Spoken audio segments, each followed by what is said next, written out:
The night sky over Babylon was filled with the glow of firelight as the great city celebrated another festival. Inside its towering walls, the Babylonians danced, drank, and feasted, unaware that this very night in October 539 BCE would be the last time they reveled as a free people.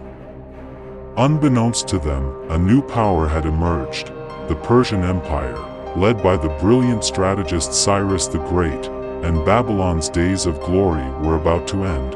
For centuries, Babylon had stood as a symbol of wealth, power, and culture, protected by its towering walls, considered impenetrable. Yet even the strongest defenses could not save the city from the downfall orchestrated not by brute force but by cunning intellect.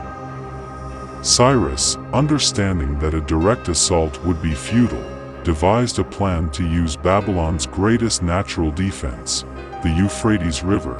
Against it, the Babylonians, confident in their city's defenses, remained oblivious to the quiet movements of Cyrus's army beyond the walls.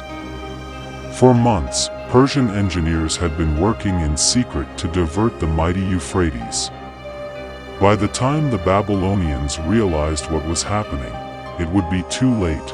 As the festival continued inside Babylon's grand halls, Cyrus's plan came to fruition.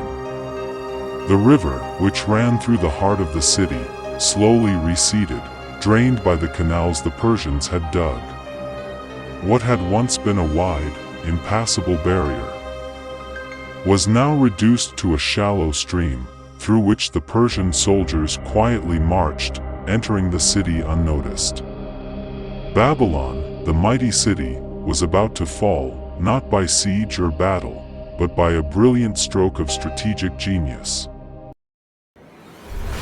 To understand the magnitude of Babylon's fall, one must first appreciate its storied past.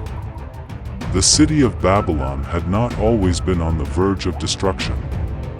Its rise to greatness began nearly 1,500 years before Cyrus's conquest, around 1894 BCE. Located in the fertile lands of Mesopotamia, Babylon was a small city-state at the time but had grand ambitions. Under the leadership of its early kings, it slowly expanded its power, eventually becoming the heart of the first Babylonian dynasty. Babylon's golden age came under the reign of King Hammurabi, one of the greatest rulers of the ancient world. From 1792 to 1750 BCE, Hammurabi ruled over a vast empire, expanding Babylon's territories through both diplomacy and military conquest. However, Hammurabi is most famous for his legal code, known as the Code of Hammurabi, one of the earliest written legal systems in history. Under his leadership, Babylon became the center of learning, culture, and law. Yet, as with all empires, Babylon's glory was not eternal.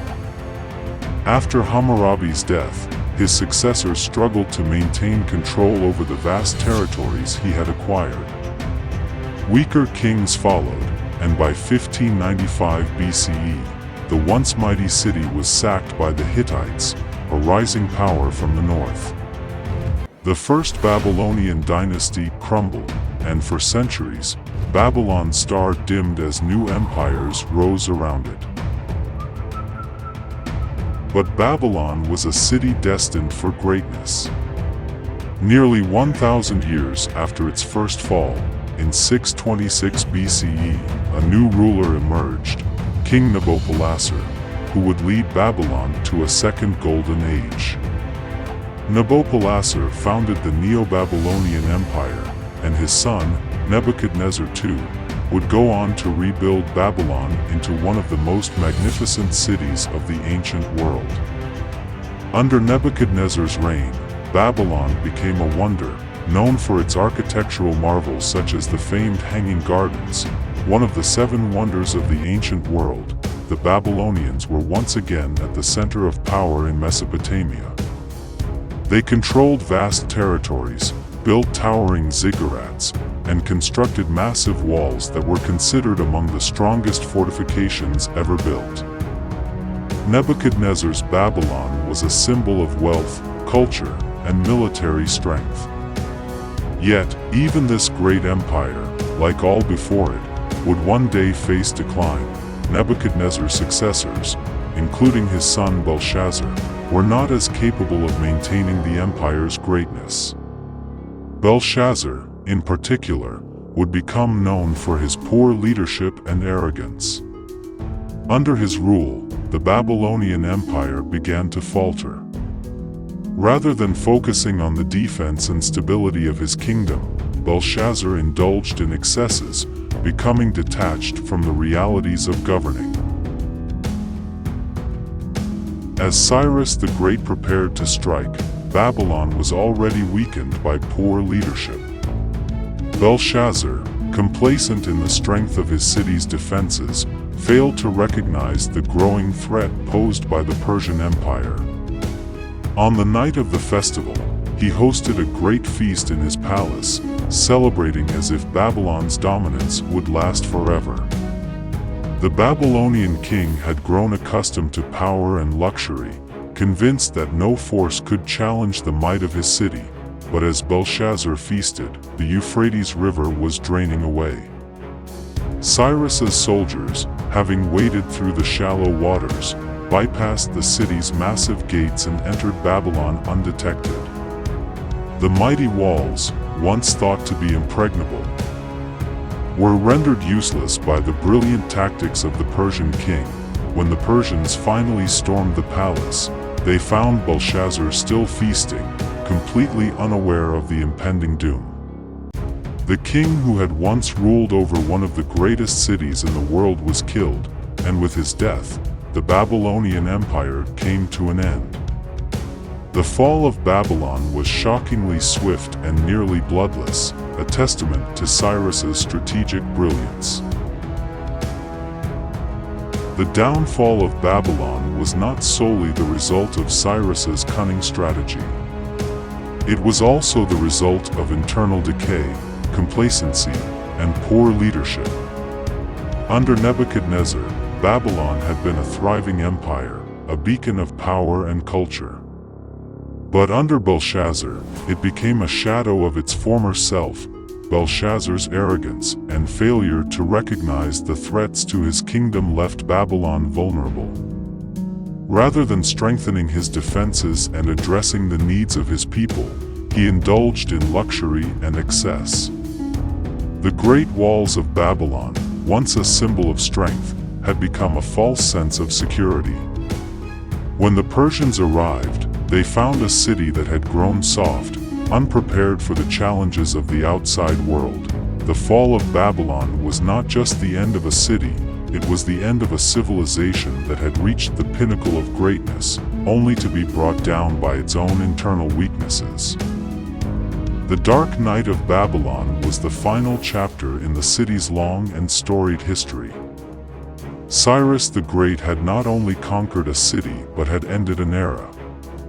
The Babylonian Empire, once the center of power in Mesopotamia, was now under Persian rule. Yet, the lessons of Babylon's fall resonate throughout history. No empire, no matter how great, is immune to time, complacency, or poor leadership. The walls that once protected Babylon could not save it from the consequences of its own decline. The arrogance of kings like Belshazzar, who believed their power was untouchable, ultimately led to their downfall. Babylon, once a shining example of human achievement, became a cautionary tale of how even the mightiest empires can crumble. Its ruins, now scattered across the plains of Mesopotamia, serve as a reminder that no city, no leader, and no empire can last forever. Time, decay, and the rise of new powers will always prevail. As the Persians took control of Babylon, the great city entered a new chapter, but its days of glory were over.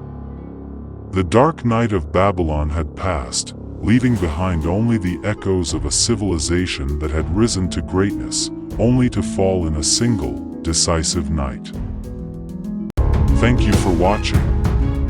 If you enjoyed this video and want to see more exciting historical content, don't forget to like, subscribe, and hit the notification bell to stay updated on our latest uploads.